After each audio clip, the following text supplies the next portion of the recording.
الحبيب عاشور بعثوه لليبيا ديوان سياسي باش يفض مشكلة الشرف القاري، وجاب لهم النتيجة، والنتيجة تمثل أساسا في الشرف القاري باش استغلوه بالشعب.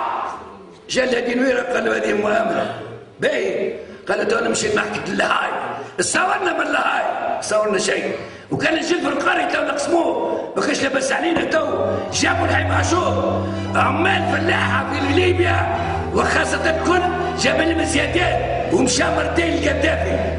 فما حوادث قصر هلال اللي حتى واحد مش مد عليها مع كل اسف من حد صارت، واللي دخلت في طي النسيان. اذا ما تدخلش الذاكره 7 اكتوبر 77 هذه الذراع نتاع معمل نسيج نتاع قصر هلال، والمواطنين نتاع قصر هلال اللي هما لاباس عليهم ما فيهمش فقير تضامنوا مع الاتحاد ومع العمال نتاع قصر هلال، وتحضرت فيها فوسيات، وجاء الجيش. وكان تثبتوش فما مقالة خرجت في اللوطون الانترفنسيون دو لارمي تان جراف بريسيدون ثاني، وبقالة في الصباح تدخل الجيش بادرة خطيرة على النظام. بدات النقاشات الوقت ذاك على عسكرة النظام، حيث بدات تتحضر الوقت ذاك المواجهات.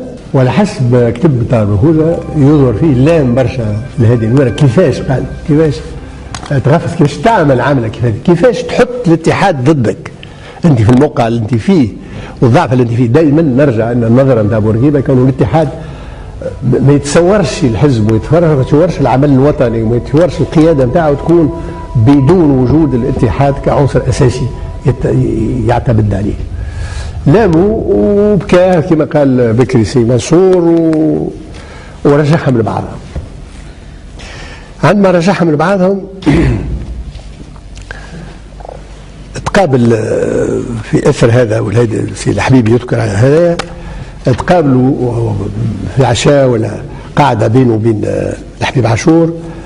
قالوا الحبيب عاشور يحكي في الكتاب نتاعو، طلب هذه الورقه، قال له الجو ما يصفى الا اذا كان 4 من الناس يمشوا على روحهم، وحمد صياح وحاضر بن عائشه والحبيب فتح الله ومحمد جرعد جاوبوا، وهذا كله مكتوب. قالوا بالنسبه للثلاثه الاخرانيين نجم نهنيك عليهم، بالنسبه لمحمد صياح ما نجمش نقرر وحدي. وزادوا وقالوا ما نظنش مثلا في يد الرئيس، وما نظنش تنجم تتحصل على موافقه الرئيس في هذا.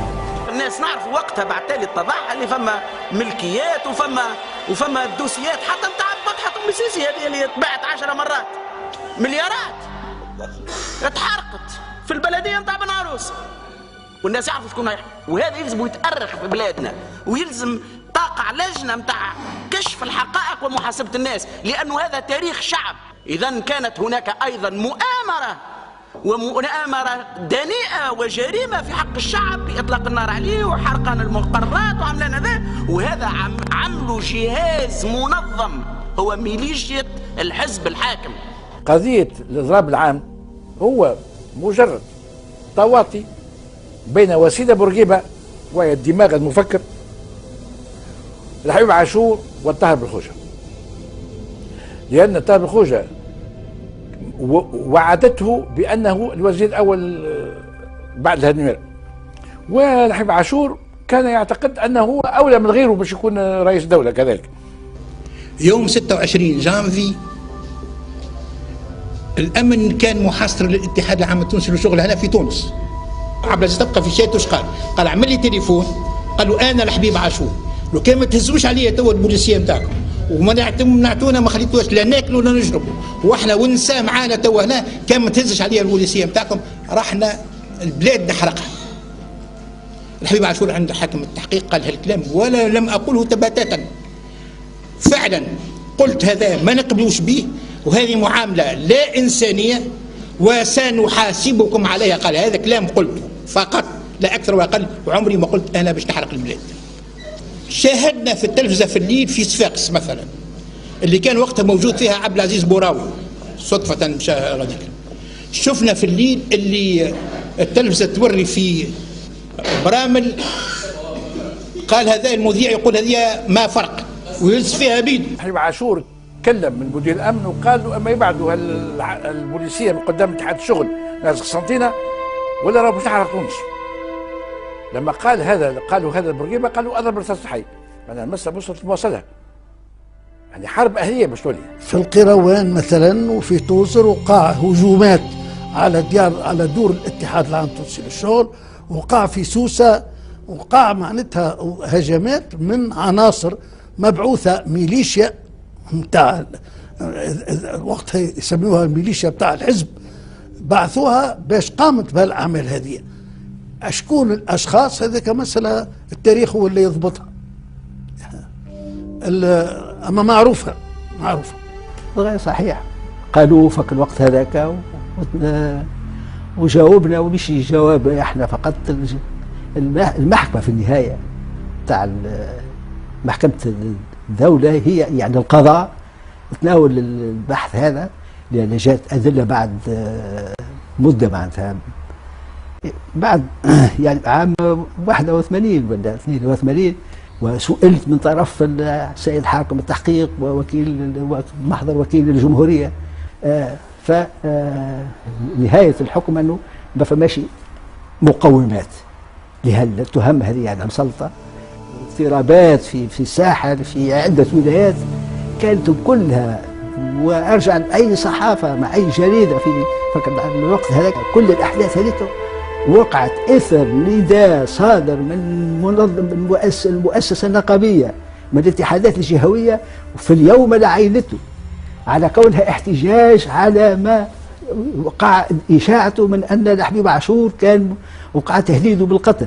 وانا كنت وزير داخليه، اخر الامر هو قال احد الجماعه مبروك، هذا ابن مبروك ولا ايش، كان شارك في قتل صالح بن يوسف، وضع معناها مسدس في الطاوله وقال هذا المسدس الذي قتل ابن يوسف سنقتل به ابن عاشور. وقام الحبيب عاشور بتقديم شكوى الى المحكمه، وطلبنا منه ان يرجع في المحكمه، ولكن انقلبت الامور وتبين ان الحزب يريد التنكيل ويريد كسر الاتحاد، واكثر من ذلك يريد قتل الحبيب عاشور. أريد أن أبين المناخ الصحفي الذي كان سائدا آنذاك، ما معنى سيطرة الحزب الواحد، وما معنى أن يكون هناك في جميع الحياة الصحفية والإعلامية مركزية هي مركز الشخص الحاكم. سمي هو الآن مرحوم رحمه الله، لكن سمي المجاهد الأكبر، سمي الرئيس المفدى، سمي القائد الأوحد، الزعيم الأوحد. معناها في الصباح نقوم على المداح والأذكار في الإذاعة، وفي الليل ننام على نتفة من توجيهات الرئيس آنذاك، وتشكل الأخبار في تلك اللحظة المتعلقة بشخص الرئيس اللحمة الكاملة للإعلام التونسي. والحزب فاهرة باش تعليمات الدولة توصل للآذان اللي يلزمها توصل لهم، ويلزم زادها تشكيلات الحزب تسهر باش توصل للدولة بمعنى الرغايب والتفكير ونتيجة مساهمة الشعب والشعب والخلايا في تسيير الدولة.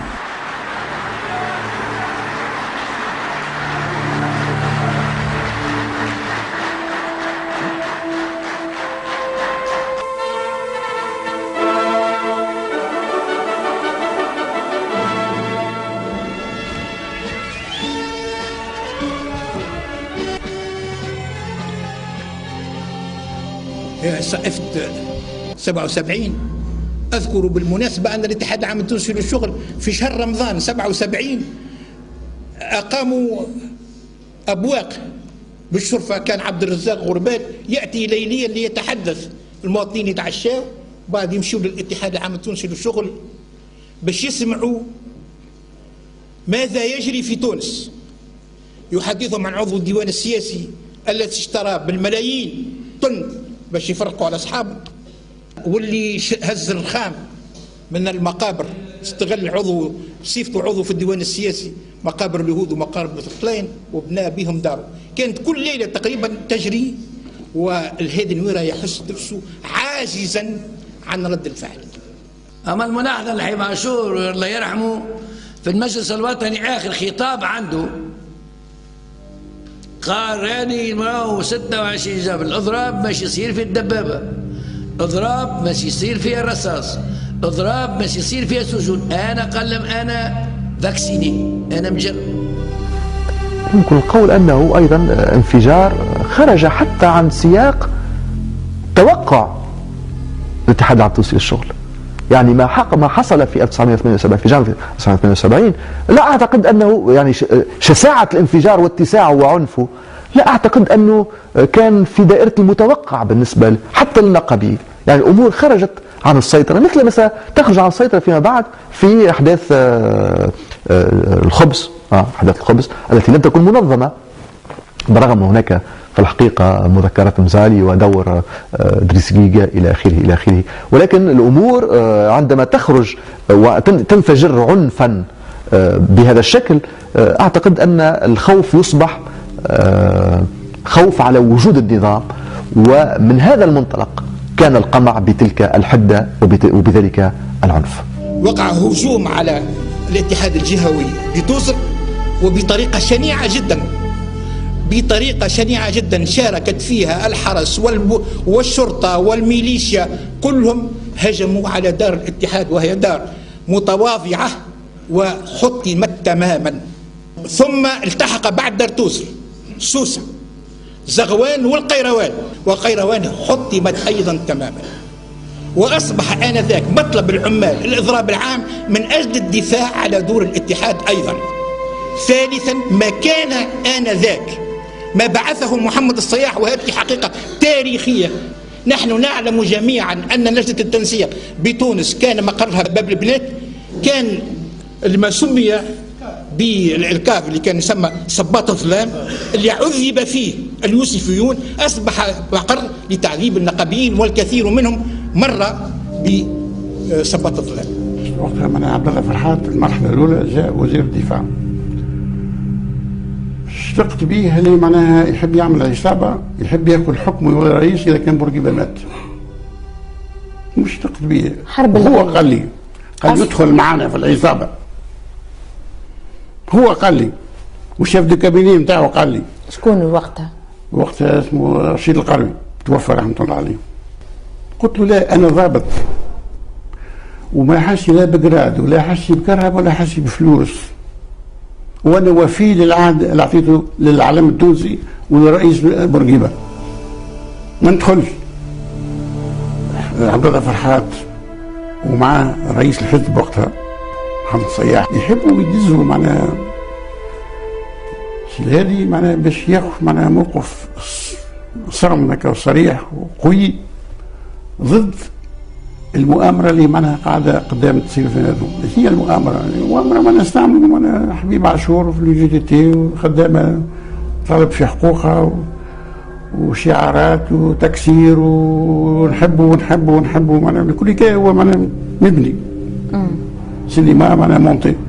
في أحداث 26 جانفي إحصاء الرابطة أنه تقريبا ثم 460 ميت يعني شهيد، الجرحى بالمئات. أعتقد أن 26 جانفي تقريبا أكبر هبة جماهيرية تمت بعد 8 أفريل 39. ثم حتى من حيث عدد الشهداء هي أهم من 38. في الحرب الأهلية 55 و56 اللي دامت عام ونص ولا 3 سنين